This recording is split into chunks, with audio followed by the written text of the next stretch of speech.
Hello students, आप सभी को इस बात का भान तो है ही। हाल ही में सीजीपीएससी ने अमेंडमेंट मॉडल आंसर जारी किया है। निश्चित तौर पे इसमें काफ़ी सारी गलतियां हैं, परिणाम भी जारी हो चुका है और एक बार फिर सीजीपीएससी बहुत सारे विवादों में घिर चुका है। अब यहाँ पर निश्चित तौर पे हमें इन सारी चीज़ों का विरोध करना है। तो एक बात के लिए तो आप आश्वस्त रहें कि जो सोशल मीडिया में मैंने काफ़ी सारे कमेंट्स और मैसेजेस जो आए दिनों, अभी पिछले 4-5 दिनों से मैं देख रहा हूँ, कहीं से भी ऐसा नहीं है कि कोई भी कोचिंग संस्थान या किसी भी कोचिंग के शिक्षक आपके समर्थन में नहीं है। तो यहाँ पर जो गलत हो रहा है वहां पर उसका विरोध जो है हम दर्ज कर रहे हैं और निश्चित तौर पर गलत का विरोध करना है और फिर हमको आगे बढ़ना है। तो इस बात में कोई समस्या नहीं है, पर ध्यान दीजिएगा विरोध करने के जो तरीके हैं। तो एक बात तो मैं आपको पूरी तरह से स्पष्ट कर दूं कि कोई भी कोचिंग संस्थान और शिक्षक जो है आपके विरोध में नहीं है। हमारा प्रत्यक्ष अप्रत्यक्ष पूर्ण रूप से आपको समर्थन है। हम स्वयं कहते हैं सही का साथ दीजिए तो हम भी सही का साथ देंगे। यहाँ पर ये नहीं सोचिए कि इंस्टीट्यूट या टीचर्स आपके सपोर्ट में नहीं है। ठीक है, विरोध कौन कर सकता है? तो विरोध वही व्यक्ति कर सकता है जिसने इस परीक्षा के लिए आवेदन दिया था। जैसे मैं अपनी व्यक्तिगत बात करूं तो मैंने सीजीपीएससी के लिए अप्लाई ही नहीं किया है, मैं इसकी परीक्षा में नहीं बैठता हूं। ठीक है भाई, तो विरोध उनके द्वारा दर्ज किया जा सकता है, हाईकोर्ट में केस उनके द्वारा डाले जा सकते हैं जिन्होंने इस एग्जाम के लिए अप्लाई किया है, जिन्होंने फॉर्म भरा है, जिन्होंने प्रारंभिक परीक्षा दिए हैं। तो अब इसको देकर के विरोध की जो बातें हैं वो दो दिशा में जाएगी। एक तो आपका कानूनी रूप से, संवैधानिक रूप से कहना चाहिए तो कानूनी रूप से या नियम कानून के तहत हम उच्च न्यायालय या हाईकोर्ट के माध्यम से इस पर बात करेंगे, बहस करेंगे और जो भी केस वेस करना है इसकी पूरी तैयारी की जा रही है।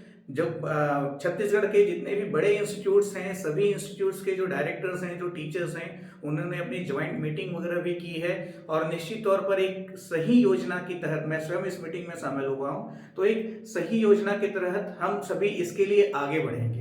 है ना भाई, इस बात के लिए बिल्कुल निश्चिंत रहिए कि संस्थान कुछ भी नहीं कर रहा है। बट ये है कि करने का मतलब ये नहीं है कि हम ढिंढोरा पीट के बताएं सबको कि हम ये कर रहे हैं। करने का एक सही तरीका होता है। आंदोलन वगैरह की बात हो रही है तो निश्चित तौर पर आंदोलन करना चाहिए, लेकिन कब? ये अंतिम चरण है, जब हमारे पास कोई भी रास्ता नहीं बचे तब।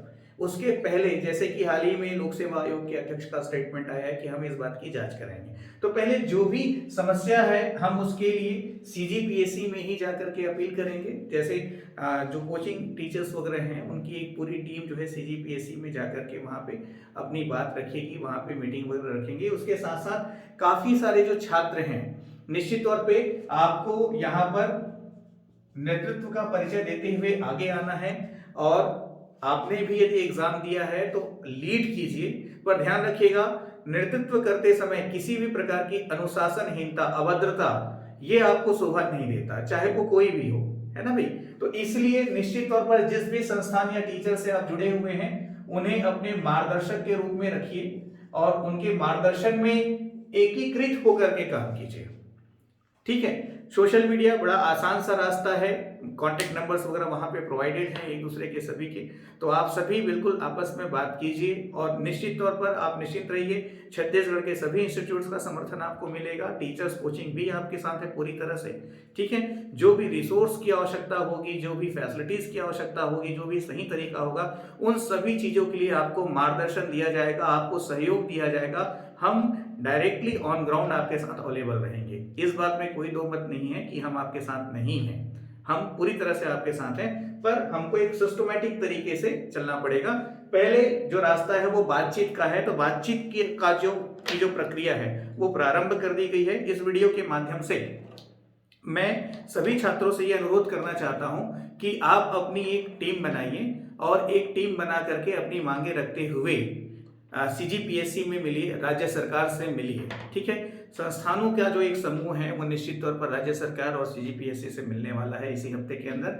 अब यहाँ पे ध्यान दीजिएगा, दूसरी बात ये कि जैसे मैंने इसके पहले भी वीडियोस अपलोड किए थे, जब परीक्षाएं आयोजित नहीं की जा रही थी तो अपनी बात रखने की मैंने बात कही थी। तो जैसे कि राज्य के मुख्यमंत्री हैं, उनकी ईमेल आईडी वगैरह जो है, जो आपको आसानी से गूगल में मिल जाएगी, तो निश्चित तौर पर आपकी जो भी समस्या है, आपके जो विचार हैं, और यदि आपने प्रारंभिक परीक्षा का फॉर्म भरा था, आपने परीक्षा दी है, तो पूरे डिटेल के साथ उसमें सिस्टमेटिक पहले अपने बारे में बताइए, अपना रोल नंबर वगैरह उसमें मेंशन कीजिए, और बहुत अच्छे शब्दों में अपना निवेदन राज्य के मुख्यमंत्री को ईमेल के माध्यम से भेजिए।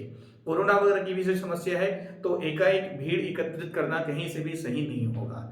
ठीक है, तो निश्चित तौर पर राज्य के मुख्यमंत्री से आप निवेदन करेंगे, क्योंकि वो हमारे ही हैं और हमारे साथ ही हैं, तो आपको उनका पूरा समर्थन मिलेगा। ठीक है, तो इस बात के लिए आश्वस्त रहिए कि क्या बोलना चाहिए, कई सारे ऐसे शब्दों के प्रयोग हो रहे हैं कि घोटाला हो रहा है, धांधली हो रही है, सही भर्ती नहीं हो रही है। देखिए, एक चीज हम क्लियर कर दें, हमसे ही जुड़े हुए काफी सारे स्टूडेंट्स हैं, किसी भी प्रकार की लेन देन, घोटाला या फिर फर्जीवाड़ा की कोई बात नहीं है।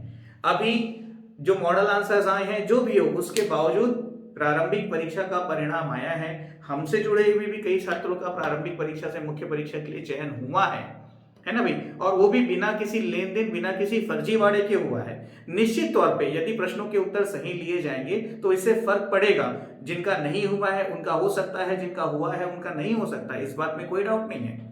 ऐसा नहीं है कि मैं जो हुआ है वो सही है कह रहा हूं, लेकिन इन सारी गतिविधियों के चक्कर में कहीं पर भी आपको अपनी पढ़ाई नहीं छोड़नी है। ध्यान रखिएगा, पढ़ना बहुत जरूरी है, आपको अपनी पढ़ाई नहीं छोड़नी है। हर हाल में जिनका भी प्रीलिम्स रिजल्ट आया है, यदि जो भी हो, मान लो सॉर्ट आउट नहीं हुआ तो भी, या सॉर्ट आउट हो गया तो भी, जो छात्र मुख्य परीक्षा के लिए चयनित होंगे या हुए हैं, वो निश्चित तौर पर मुख्य परीक्षा में बैठेंगे। वो मुख्य परीक्षा को पास करके इंटरव्यू देंगे, उसके बाद उनकी पोस्टिंग होगी, है ना भाई। और मैं दावे के साथ कह सकता हूं, क्योंकि काफी सारे स्टूडेंट्स मुझसे भी जुड़े हुए हैं, उनके रिजल्ट्स मेरे पास हैं, किसी भी प्रकार की कोई सेटिंग फर्जीवाड़ा के तहत उनको प्रीलिम्स नहीं करवाया, नहीं क्वालिफाई हुआ है। जो भी है वो ऑटोमेटिक हुआ है, जो भी उन्होंने परफॉर्म किया उसके बेसिस पे हुआ है, चाहे वो प्रश्नों का विलोपन हो। तो हम तो पूर्ण रूप से इसमें मतलब कि दीर्घ अवधि तक, लंबे समय तक बार बार ये समस्या ना आए, इस तरह से कार्यवाही और सुधार की मांग करेंगे आप सभी के साथ मिलकर के। आपको भी यही करना है, क्योंकि एक छात्र आंदोलन को लेकर के या इस तरह से इनसिक्योर होकर के पढ़ाई नहीं कर सकता। हमको भी पढ़ाना होता है, तो हमको भी एक सिस्टमैटिक चलना पड़ता है। ऐसा नहीं हो कि हम पढ़ाएं और उस प्रश्न का उत्तर स्टूडेंट ले और उसके बाद में पता चलता है कि सर ने गलत बताया था। ठीक है, तो मुख्य रूप से बात यह है कि हम सभी का पूरा समर्थन आपके साथ है। एक पूरी योजना के तहत, एक अच्छे प्लान के तहत हमको काम करना है, और पहला स्टेप बातचीत का होगा, निवेदन का होगा, है ना भाई। तो निवेदन कैसे करना है मैंने आपको बताया। राज्य के मुख्यमंत्री को आप सीधे ईमेल के माध्यम से भेजिए, छत्तीसगढ़ लोक सेवा आयोग को आप अपनी बात सीधे मेल से भेजिए। ठीक है, और बाकी जो प्रतिनिधि मंडल है वो भी राज्य सरकार और सीजीपीएससी से जाकर के बात करेगा। आप छात्रों का भी एक प्रतिनिधि मंडल बनाइए और आप भी आयोग में जाकर के बात कीजिए, छत्तीसगढ़ सरकार से बात कीजिए, अपनी बात रखिए। पहले हम इस दिशा में काम करेंगे। यदि यहां से हम पूर्ण रूप से सफल नहीं होते हैं तो फिर हाईकोर्ट का भी रास्ता है, इसके पीछे भी कार्यवाही प्रारंभ कर दी गई है, और इसके साथ साथ आगे दूसरी दिशा में भी कोई कार्य करना होगा तो उसके लिए हम आगे बढ़ेंगे, और इसकी जानकारी सोशल मीडिया, यूट्यूब चैनल के माध्यम से ही आपको दी जाएगी।